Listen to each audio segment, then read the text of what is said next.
सुप्रभात जैन साहब, स्वागत है आपका। बताएं सर, आपका आज का जेम स्टॉक। बिल्कुल Anil ji, very good morning. आज का जेम स्टॉक है होंडा इंडिया पावर प्रोडक्ट्स, जिसका पुराना नाम हुआ करता था होंडा सीएल प्रोडक्ट्स। और ये कंपनी होंडा मोटर कंपनी की सब्सिडियरी है, जो कि वर्ल्ड की लार्जेस्ट मोटरसाइकिल मैन्युफैक्चरर, एक बहुत बड़ा जापानीज कॉन्ग्लोमरेट है, उनकी इंडियन सब्सिडियरी है। और अभी रिसेंटली हमने देखा किस तरीके से जो पावर एंसिलरी कंपनीज या इलेक्ट्रिकल इक्विपमेंट्स वाली कंपनियां गजब का रिजल्ट दे रही है, जिसमें अगर पेयर कंपैरिजन तो जस्ट मैं एक सेगमेंट में बात करूं, एबीबी, सीमेंस और ये सारी कंपनियां बहुत अच्छा दे रही थी। बट होंडा इंडिया पावर एक रिटेल सेगमेंट में भी डील करती है और इनके जनरेटर्स काफी फेमस है।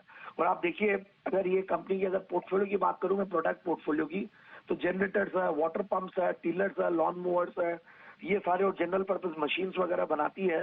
रिसेंटली कंपनी कुछ मेरीन आउटबोर्ड बिजनेस में भी एक्सप्लोर कर रही है, एंट्री ली है। और ओवरऑल एक इनका पहले उषा इंटरनेशनल के साथ जॉइंट वेंचर एग्रीमेंट था, वो टर्मिनेट हुआ। कंपनी अब पूरा होंडा इंडिया पावर के अंडर में है।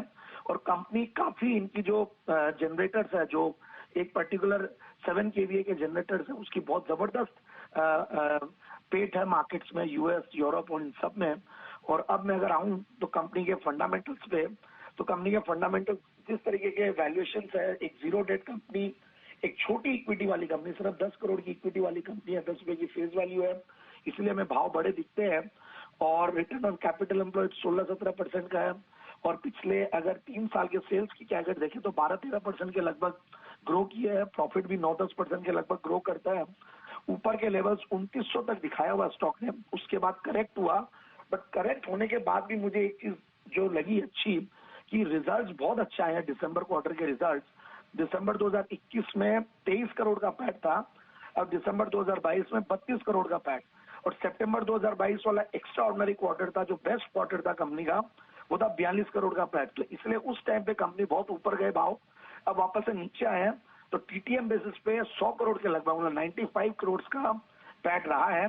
और शेयर होल्डिंग पैटर्न, जैसे मैंने स्मॉल इक्विटी बोली, और शेयर होल्डिंग पैटर्न देखते हैं तो होंडा मोटर कंपनी के 67% के अलावा एफआईआई, डीआईआई 15% होल्ड करते हैं। तो एक स्ट्रॉन्ग हैंड्स में कंपनी है और ओवरऑल बहुत जबरदस्त ब्रांड इक्विटी है, जबरदस्त बिजनेस इंफ्रास्ट्रक्चर कंपनी ने खड़ा किया हुआ है। 25 लाख से ज्यादा कस्टमर्स है कंपनी के। मुझे लगता है कि स्टॉक को इन लेवल्स पे लेना चाहिए। पहले मैंने 2 बार इसको जेम्स में कवर किया और बहुत इजीली टारगेट्स अचीव हुए हैं।